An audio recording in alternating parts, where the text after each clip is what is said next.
on Prime Crime. What's the status on this guy? We don't know yet. It's not looking good. A day at the movies becomes its own lethal drama. One thing led to another and erupted into the biggest nightmare she's ever had and unfortunately continues to relive. You second-guessed the very fact that you were even hit. I second-guessed every step of that encounter.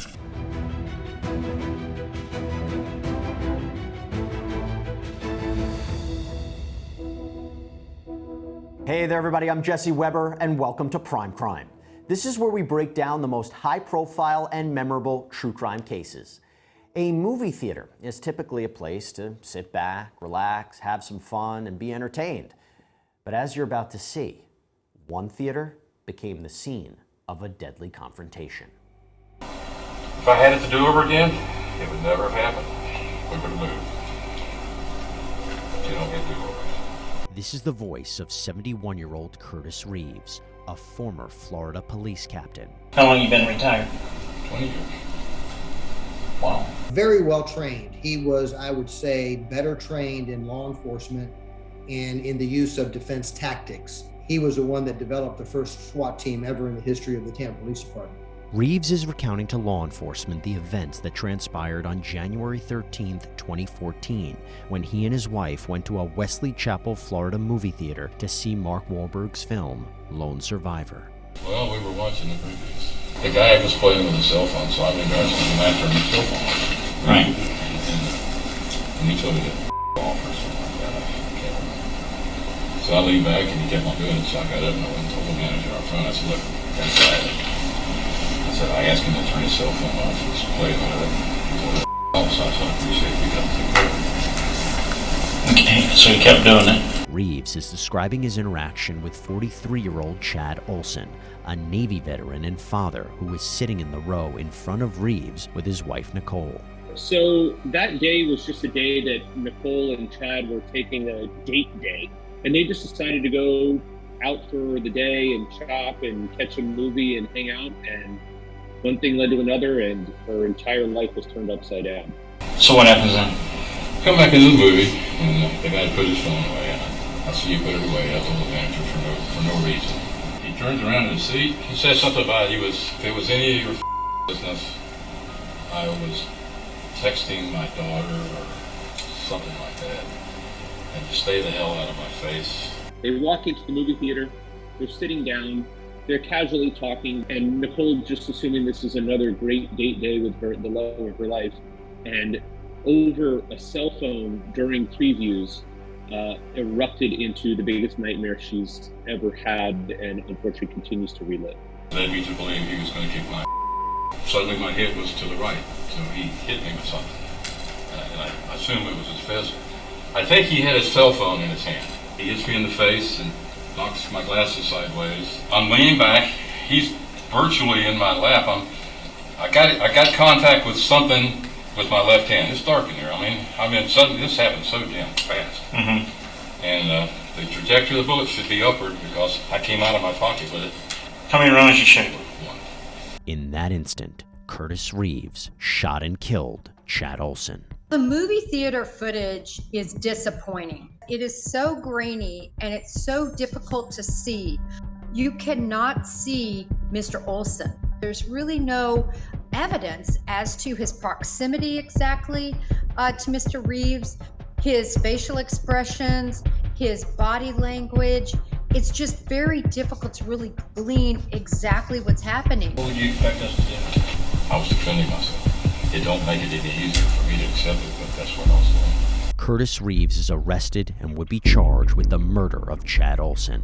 The legal question now, was this self-defense under Florida law? When the incident took place, the law used to be that the burden was on the defendant to show that he was immune, that he was entitled to immunity for shooting, for shooting someone or using self-defense.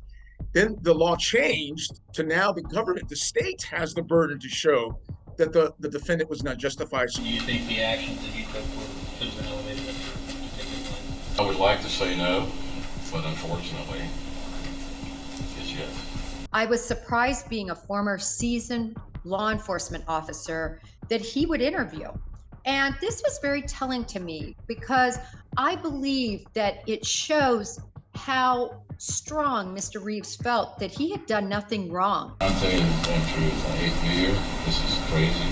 It was absurd. But I never had anybody jump on and completely uncomfortable. In my opinion, from minute one, he knew what he was able to get away with and what he wasn't able to get away with. Describing the incident so that he knew that he could claim stand your ground and claim that this was an accident and not an intentional killing or a murder. But unfortunately, he had no idea that there was a video. What's the status on this? It's not looking good. On January 13th, 2014, a Pasco County, Florida movie theater erupts into chaos when Curtis Reeves shoots and kills Chad Oulson. After a tense exchange over Oulson using his cell phone in the theater, Reeves claimed Oulson threw something at his face and was about to attack him. According to Reeves, in a desperate moment of survival, he fired his .380 semi-automatic handgun. I guess you could say I was scared shitless. But was this self-defense under the law? In order to answer that question, we have to analyze the various circumstances of the shooting. Let's start with the scene itself. Did you think that he had something other than a cell phone? I had no idea what he had. All I knew is the guy was coming after me. It's dark, the theater's dark, the show's on. I don't know him, I don't know. I see that he's very explosive. The movie theater environment, it almost couldn't have been worse. If you're seeing somebody come at you in this dark environment with noise, I think it could have led Mr. Reeves to really perceive him, as Mr. Reeves said, as a monster. Then there's the fight leading up to the shooting. His wife was trying, whoever was with him was trying to hold him back. Right. And, What is he saying to you? Off, get out of my face, you. What about just immediately prior to the shot? I'll kick your whatever he was saying was threatening. Who was the aggressor? I think the defendant perhaps initiated the contact by telling the victim to turn off the phone, and of course the victim persisting and using the phone, and then standing up and then confronting the old man. So, it's hard to say who's the aggressor. My wife is saying, and when I got up to go tell the manager, she said, "Why would you? We should have just moved. Is what we should have done." And she said that after the shooting, I think. Right. And she's absolutely right. She said that's exactly what we should have done. He left the theater and left his wife next to this supposed threat. He also engaged multiple times with Mr. Oulson. If you felt your life was in threat, why were being threatened? Why would you do that? To me, this whole thing started was because he was a law enforcement officer and the founder of SWAT who used to tell people jump and they would say how high. But because he was no longer a law enforcement officer, he didn't get the respect that he felt that he deserved. One of the critical pieces of contested evidence was that Reeves claims Oulson threw something at him. You see anything in his hands? I think he had a cell phone. I looked down and his cell phone was laying at my feet, so I think that's what he hit me in the face with. Mr. Oulson's phone that was located in between his legs. Our theory in this case was that Mr. Oulson had thrown the phone. There was a clip showing Mr. Oulson with a hand movement over the back of the seat depicting throwing something. We were able to, through our experts, be able to analyze the actual pixels that encompassed that light. There were 6 pixels in a rectangular form. Something was wrong with my left eye. For a while there, I was kind of dazed, and it had to be from the strike. There was some footage actually of Mr. Reeves' face, and in that you can see somewhat of a pink marking on the left side. To counter that, what doesn't support that he was struck with the cell phone, a judge that ruled on a motion earlier actually said they thought that light was the reflection off of Mr. Reeves' shoes. Then there was the issue of if Oulson was about to attack. I know I can't go anywhere, and suddenly he's virtually on top of me. When he jumped on the seat and came over in between the crack between the 2 seats, that's when he scared me. Does he come over the seat, or is he still on his row? His feet were on the seat, at least one of them was, and he was pushing back with his hand, and he was coming over the seat. I'm pushing him off with my left hand, and I had a hold of something. I'm assuming it was probably his chest. I don't know. With your left hand? With my left hand. as he's coming over? Do you actually make contact with us? I made contact with something, his arm, his chest, his shoulder. I'm saying, no, whoa. The empirical evidence regarding whether Mr. Oulson was climbing over the seat is very minimal. That video that was taken in that theater really doesn't show us Mr. Oulson. So now we have to rely on what other witnesses saw, what Mr. Reeves saw. So all of that is subjective to a degree. And some have speculated that perhaps all Oulson did was flick popcorn in Reeves's face. I was eating popcorn when the guy jumped up and turned around, so I'm not sure if I dropped it or if he knocked it out of my hand. I don't know. People throw things at each other.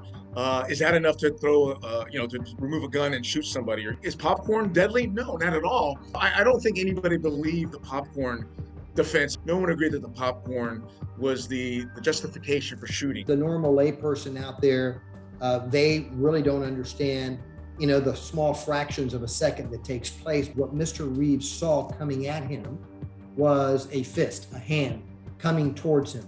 Obviously, he had no idea that, Mr. Oulson was going to be grabbing the popcorn.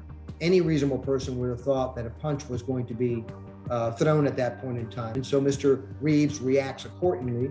And in the process of picking up the popcorn, the shot is fired. So what made you shoot him? It scared the hell out of me. In 2014, retired police captain Curtis Reeves opens fire in a Florida movie theater, killing husband and father Chad Oulson. Reeves told police that he shot Oulson after the two got into a heated exchange, with Reeves claiming Oulson threw something at him, lunged towards him, and was about to attack. I had no idea what his motivation was. But when he jumped up, like I said, it was not a big deal. But then when he started for me and he started yelling, then it scared the crap out of me. While Reeves would be arrested and charged with murder, in 2017, he tried to get the case thrown out under Florida's Stand Your Ground law. Stand your ground is a very controversial statute. If a person is where they're legally allowed to be, they have the right, if they reasonably believe that their life is being threatened or serious bodily injury is being threatened, they can use deadly force to stand their ground against that perceived threat. When you file a stand your ground motion, you actually have the motion heard before a trial, because if stand your ground is granted, you are immune from being tried and the case is over at that point. But they had a stand your ground trial. It lasted several weeks. And after several weeks and lots of testimony, lots of experts, and even a visit to the movie theater itself, the judge determined that he was not allowed to claim stand your ground.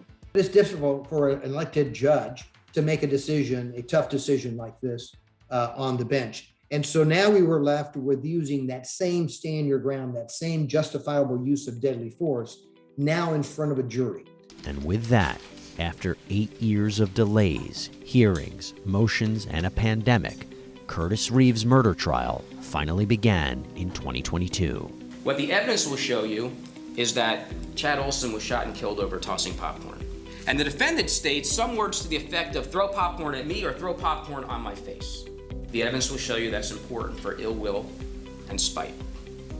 And when you see the way he lunges forward with the firearm and makes that statement, you get a clearer picture of what was really going on. He was walking quickly.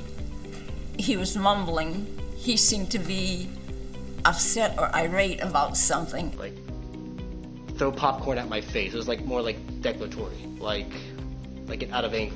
None of these officers separated the witnesses. They allowed these witnesses to congregate amongst each other, to speak about what they had seen, to unfortunately influence each other over what they may have seen and may have not seen. But the jury would also hear from a key witness too, Chad's widow, Nicole, who was right next to him during this whole event and was shot herself. He says, "I see you put your phone away now that I went to get management." Does your husband respond?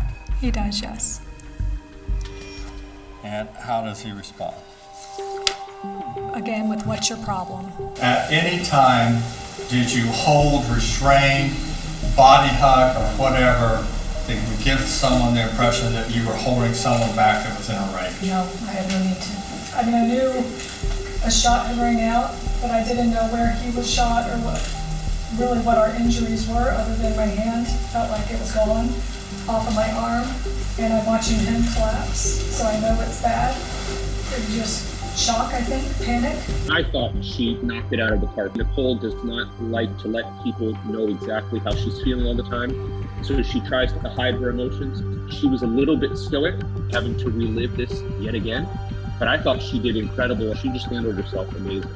But when it came to a defense, Reeves's legal team went on the offense. Did you get your crime scene technicians that were there in order to memorialize by cameras that very experience? That day, no, sir. And was that because you had only had one case in the past dealing with self-defense?